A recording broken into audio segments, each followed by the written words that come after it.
Hello students, TET Mathematics lo previous year question. Arithmetic mean of 9 observations was calculated as 45. 9 రాసుల సగటుని 45 అని లెక్కించారమ్మా. While calculating the observation was wrongly taken as 42 for 24. 24 తీసుకోవాల్సింది 42 తీసుకున్నారు. అంటే actual గా 24 లెక్కించాలి, 42 తీసుకున్నారు. So దీనికి ఎటువంటి ఫార్ములా అవసరం లేదు. అలాగే మీకు సేమ్ మోడల్ ప్రాబ్లం కూడా ఇస్తాను. ఇదే విధంగా ప్రాబ్లం సాల్వ్ చేసి ఆన్సర్ కామెంట్ బాక్స్ లో అయితే పోస్ట్ చేయండి. సింపుల్ మెథడ్ లో చెప్తాను చూడండి. ఇక్కడ యావరేజ్ తీసుకోండి. యావరేజ్ మనకి ఎంత ఉంది? 45 ఇచ్చాడు.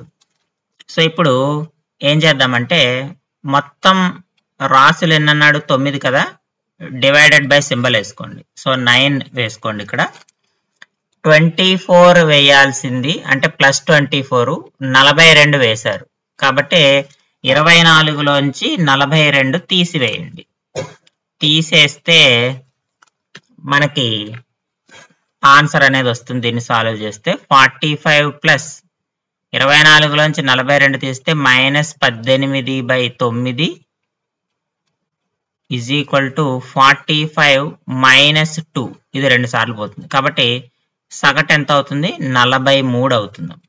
So option 4 is the correct answer. ఇదే విధంగా ఇక్కడ సేమ్ మోడల్ ప్రాబ్లం ఇచ్చారు. 10 అబ్జర్వేషన్స్ 45 ఇచ్చారు.